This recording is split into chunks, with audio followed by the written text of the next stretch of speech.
باللہ من الشیطان الرجیم، بسم اللہ الرحمن الرحیم۔ محترم و مکرمی جہمی صاحب عدل کے بارے میں، یعنی باری تعالیٰ کے عدل کے بارے میں کچھ کہہ رہے ہیں، سنیں کیا کہہ رہے ہیں۔ یہ ساری کی ساری کرونیز بنائیں گے، آپ 50 کرونی بھی بنا لیں، اس کو ہم دنیا کی کسی بھی عدالت میں لے جائیں اس واقعے کو، وہ پہلا سوال ہی یہ سنیں۔ قرآن میں نہ ہوتا ہے، ان سب نے کہنا تھا دیکھو یہ کیسے ہو سکتا ہے کہ ایک پیغمبر کا استاد جو کہ خود بھی پیغمبر ہے، خضر، وہ دوسرے پیغمبر موسیٰ علیہ السلام کو دینی تعلیم دے رہا ہے اور اس میں ایک بچے کی گردن مروڑ رہا ہے جس نے ابھی پڑھے ہی ہونا تھا اور پھر اس نے کرنا تھا، اور یہ اللہ تعالیٰ کی صفت عدل چیلنج ہو رہی ہے۔ شیعہ کے ہاں یہ بڑا ایک مسئلہ اٹھایا جاتا ہے صفت عدل کا، یہ صفت عدل چیلنج نہیں ہو رہی اس کے اندر کہ ایک بچہ جو ابھی بڑا ہی نہیں ہوا اسے پہلے ہی گردن مروڑ دی ہے، دیکھیں اس کے اوپر ایگزیکیوشن تو تب ہونی تھی جب بڑا ہوتا اور وہ ایکٹیویٹی پرفارم کرتا۔ تو ان سارے واقعات، اس قسم کے جو واقعات ہیں، اس کی تعبیر پتہ کیا کریں گے کہ نہیں، اگر وہ بڑا ہوتا تو یہ کرتا، چونکہ اللہ تعالیٰ نے یہ نہیں ہونے دینا تھا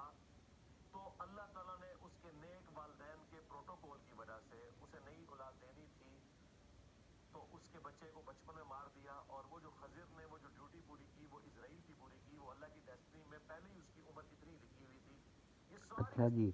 اس کا مطلب یہ ہوا کہ جہمی صاحب تعویل تسلیم کرتے ہیں، اگر یہ توجیہ ہے لیکن یہ تعویل ہے، تو 2812 کی کیوں نہیں تعویل کرتے جہمی صاحب اپنے ذہن پر، اپنے نظریات کے مطابق؟ حالانکہ ہمارے نزدیک جہمی صاحب تعویل کر کے اعتراض کر رہے ہیں، تو خود جب یہ اس کو ظاہر پر سمجھتے ہیں تو وہاں پر تعویل کیوں نہیں کر رہے ہوتے کہ جہنم کی طرف جو بلا رہا ہے ضروری نہیں کہ وہ جہنم میں جائے، یہ کیوں نہیں کر رہے جہمی صاحب؟ آگے سنیں۔ ساری کرونیز بنائیں گے، آپ 50 کرونی بھی بنا لیں، اس کو ہم دنیا کی کسی بھی عدالت میں لے جائیں اس واقعے کو، وہ پہلا سوال ہی عدل کے پوائنٹ آف ویو سے کریں گے کہ ایک بچہ ابھی بڑا ہوا ہی نہیں، اس نے کوئی ایکٹیویٹی کی نہیں ہے، اور اس کی بنیاد کے اوپر جو اس نے ابھی گناہ کرنا تھا ابھی کیا نہیں ہے، گردن مروڑ دی ہے۔ اس کا جواب صرف ہم آپ کو دیں گے کہ یہ مسئلہ تقدیر سمجھایا گیا کہ اگر کسی شخص سے بچپن میں اولاد چھین لی گئی تو اسے صبر کرنا چاہیے کہ عین ممکن ہے کہ وہ اولاد بڑی ہو کر اس کے لیے وبال جان بنتی، اسے بھی جہنم تک پہنچا دیتی، اس لیے اللہ نے لے لی ہے، اور اس کے بدلے اللہ تعالیٰ نے ایک اور اولاد دے دی۔ یہ پورا جو واقعہ ہے نا، یہ آپ کو تقدیر کا مسئلہ سمجھاتا ہے۔ اچھا، اب یہ کہہ رہے ہیں تقدیر کا مسئلہ سمجھاتا ہے، تو 2812 بھی کیوں نہیں تقدیر کا مسئلہ سمجھا سکتا؟ جہمی صاحب کو یہ بات سوچنی چاہیے، لیکن جہاں پر یہ چاہتے ہیں نا وہاں پر یہ کیا کہتے ہیں سارے مسائل لے آتے ہیں۔ آگے سنیں۔ لیکن ظاہر ہے یہ مانیات سے تعلق رکھتا ہے، جو صفت عدل والا ایشو جو شیعہ نے اٹھایا ہوا ہے کہ اللہ پہ عدل کرنا واجب ہے، اس میں تو پھر یہ فٹنگ اس اصول اور مبادی کے اوپر نہیں بیٹھے گا۔ اصل میں بات یہ ہے کہ عدل تو اللہ پہ واجب نہیں ہے، کیونکہ اللہ جو کرتا ہے ایک تعریف کے مطابق وہی عدل ہے، اور دوسری تعریف کے مطابق جو ہے عدل صفت فعلی ہے۔ اور یہاں پر میں آریہ سماج کا بھی عقیدہ بیان کر دوں کہ ان کے نزدیک باری تعالیٰ رحم و کرم پر قادر نہیں ہے، کیونکہ رحم و کرم ان کے نزدیک ظلم کی طرح خلاف عدل ہے۔ تو ذرا یہ نوٹ کر لیں کہ اللہ پر اگر کوئی چیز واجب کہتے ہیں تو واجب علی الواجب، تو تعدد وجبہ ہو جاتا ہے، کیونکہ وہ عین واجب نہیں کہہ رہا عدل کو، واجب علی الواجب، بلکہ عدل باری تعالیٰ سے بڑھ جاتا ہے، کیونکہ باری تعالیٰ واجب ہے مگر کسی واجب پر واجب نہیں، جبکہ عدل کس پر واجب ہے؟ واجب پر، اللہ واجب ہے، تو واجب علی الواجب جو ہے وہ بڑا واجب ہوگا، تو یہ تعدد وجبہ بھی ہو گیا اور عدل غیر مقدور بھی ہو گیا۔ اب جہمی صاحب کا بھی عقیدہ ہے کہ باری تعالیٰ ظلم پر قادر نہیں ہے،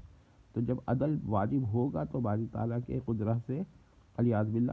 ظلم نکل جائے گا۔ اگر نوٹ کر لیں تو جہمی صاحب بھی کوئی خاص بات تو مختلف نہیں کر رہے ہیں یہاں پر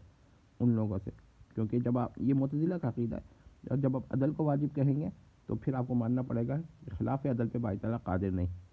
آگے سنیں۔ لیکن یہ بھی مانیں گے کم از کم جہمی صاحب کے اصول پر۔ کہ قرآن کے اندر آیا اور اس کی تعویل کریں گے، اس طرح بخاری و مسلم میں بھی جو واقعات آتے ہیں ان کی تعویل کی جائے گی۔ مجھے بتائیں،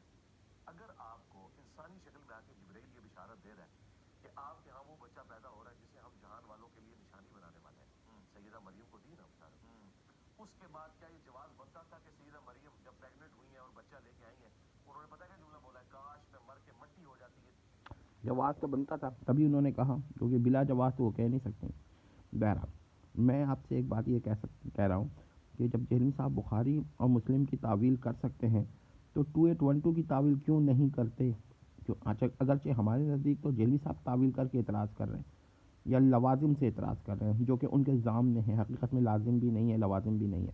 تو ساری باتیں نوٹ کر لیجئے اور اس کے بعد آپ یہ بھی سمجھ لیجیے کہ جہلمی صاحب جو ہیں اپنے اصول جہاں ان کا مسئلہ ہوگا تو وہاں وہ توجیہ بھی کریں گے اور توجیہ کو تعویل بھی کہیں گے، اور جب دوسروں کا مسئلہ ہوگا تو تعویل کر رہے ہوں گے تو اس کو ظاہر کہہ دیں گے، یعنی کہ اسے مدلول لغوی کہہ سمجھ لیں گے۔ یہ حالات ہیں جہلمی صاحب کے، غور کر لیں۔ والسلام تمام۔